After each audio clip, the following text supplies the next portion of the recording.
Les damos una calurosa bienvenida a este programa. Esperamos que pueda ser de bendición para usted y para las personas con quienes los comparta. Que Dios les bendiga.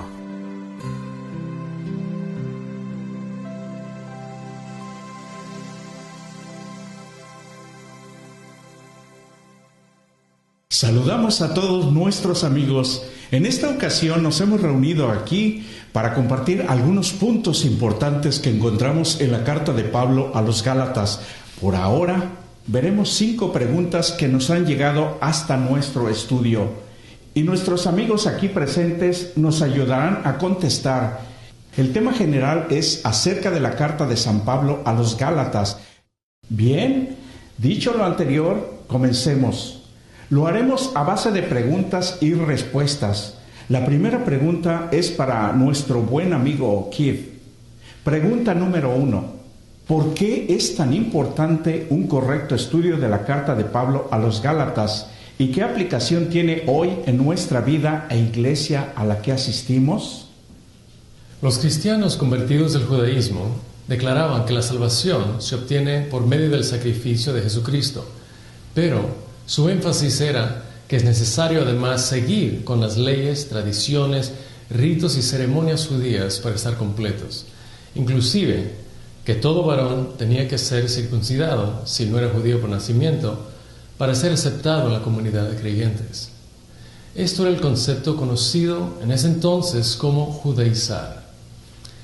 Pablo, lejos de las congregaciones en Galacia, tan pronto supo de este problema, se apresuró a escribir esta carta de manera amorosa pero energética para detener la apostasía que se estaba generando ahí debido a las falsas enseñanzas que se habían introducido. Hoy, en este momento histórico que vivimos, esta carta paulina sirve para que muchos cristianos declaren que ya no está vigente la ley divina. Seguirla, dicen, es legalismo, y que esto es lo mismo que querer ser salvos mediante la estricta observancia de los ritos, ceremonias y leyes judaicas de ese entonces. Solamente cree en Jesucristo y será salvo, que nuestra conducta y actos ya no son tan importantes delante de Dios.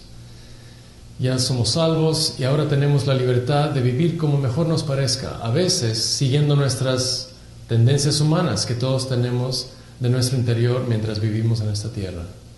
En este día, más que nunca, necesitamos aclarar este concepto a la luz de la palabra de Dios, que llega a nosotros por medio del apóstol Pablo. Seamos sinceros, hasta el cristiano más consagrado de ayer y hoy tiene estas luchas internas y de las cuales el apóstol Pablo habló en estas ocasiones. La segunda pregunta es para nuestra querida amiga Elizabeth. Pregunta número 2. ¿Estaba el apóstol Pablo realmente a la altura de los 12 discípulos en autoridad eclesiástica? ¿Por qué es importante la certificación del apóstol Pablo de su llamado a pastorear la iglesia? En esta carta, como en otros registros, Pablo presenta la convicción de que tuvo un encuentro personal y literal con Jesucristo mismo, y además lo llamó a ser su discípulo en camino a Damasco, siendo en aquel entonces un perseguidor de cristianos, pero ahora sería un heraldo de la causa de Jesús. Así, su llamado e investidura no fueron de origen humano, sino divino, y que fue aceptada poco tiempo después por el de la Iglesia. Este hecho es muy importante porque lo usaban los maestros judaizantes como una arma para atacar su autoridad y así desacreditar a Pablo, a su autoridad, sus enseñanzas y escritos.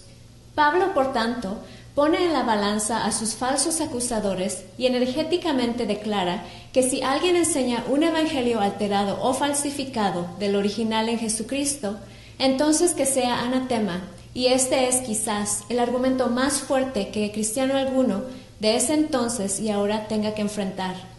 Pablo tenía que detener las enseñanzas diabólicas que rápidamente se extendieron entre los nuevos conversos al cristianismo. La tercera pregunta es para nuestra querida amiga Ethel. Pregunta 3. En esencia, ¿cuál es el tema central de la carta a los Gálatas? El método divino para salvar al ser humano es el tema central. Cuando leemos Gálatas 2:16, vemos que Pablo llama a este método justificación por medio de la fe. Significa, ¿acaso que nuestros actos frente a la ley divina ya no importan para nuestra salvación? Ya que esto se verá en más detalles más adelante, solo como resumen diremos que la justificación por la fe tiene dos aspectos principales. La primera es la liberación de la muerte eterna, el perdón que Dios otorga al pecador arrepentido y lo justifica a través de los méritos de la vida perfecta y muerte de Jesús por nosotros. La segunda es el poder que Dios nos otorga para no volver a caer en la esclavitud del pecado. Dios no tolera el pecado, pero nos ama. Por eso pagó por nosotros. Pero nos capacita para vivir de acuerdo al propósito original que tenía en mente. El día de nuestra creación, ese es el ejemplo de vida perfecta dejada por Cristo para que lo sigamos. Por eso nos llamamos cristianos. Así, la justicia de Jesús es aplicada en la vida del creyente para que ahora viva libre de la condenación en una vida nueva, sin pecar. Sería absurdo pensar que Dios nos dé otra oportunidad de vida para seguir con nuestras mismas tendencias egoístas, alejados de Dios.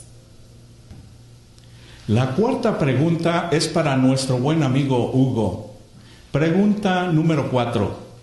Si es así de sencillo, ¿por qué todo parece tan complicado en la vida práctica del cristiano? ¿Existe acaso algo más que necesito saber? Muchas gracias por la pregunta. Detrás del escenario de esta vida en que vivimos existe alguien más que encubierto en la oscuridad. Él es rebelde a Dios y originalmente fue expulsado del cielo. Este personaje se ha atrevido a acusar a Dios y a sus leyes de ser injustas y que nadie las puede cumplir. Y este mismo ser se ha encargado de hacer pecar a nuestros antepasados. Cada quien ha tenido oportunidad de elegir a quien obedece. Este ha sido el gran conflicto entre el bien y el mal.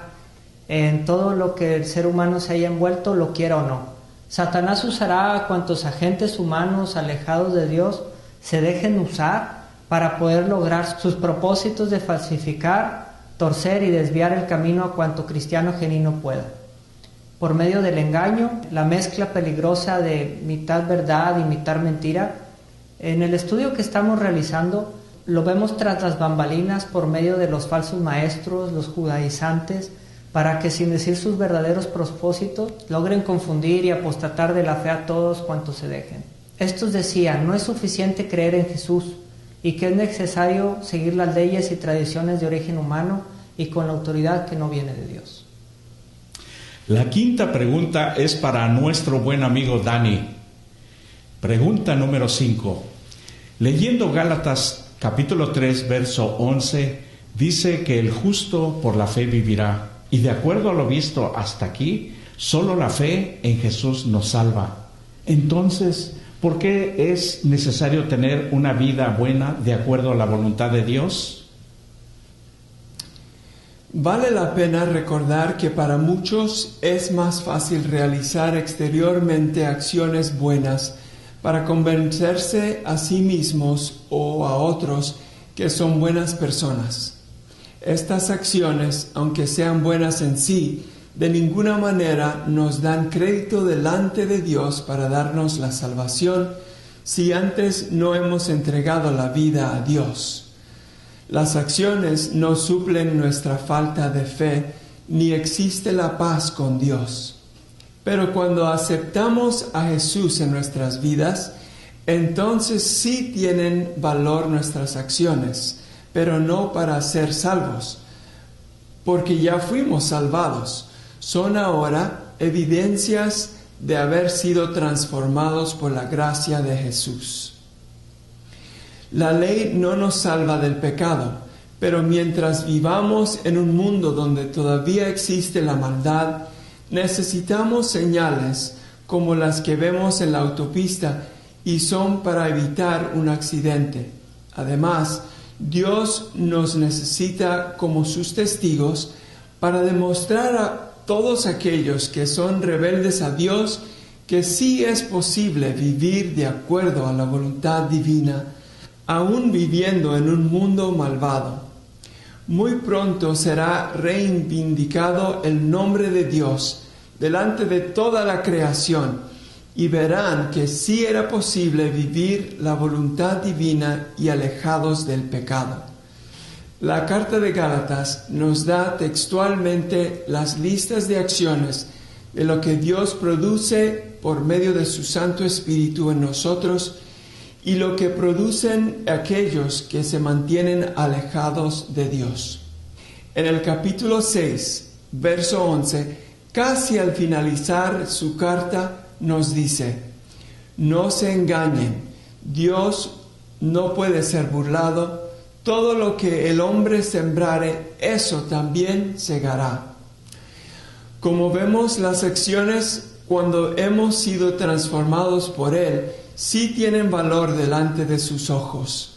Sobre poco has sido fiel, sobre mucho te pondré. Entra en el gozo de tu Señor.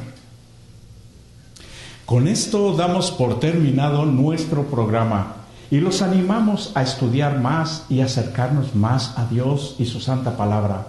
Es por eso que decimos siempre que hoy es un nuevo día de oportunidad de arreglar nuestras cuentas con Jesús. Él siempre nos ha esperado con sus brazos amorosos abiertos. Que sea Él quien te bendiga. Amén.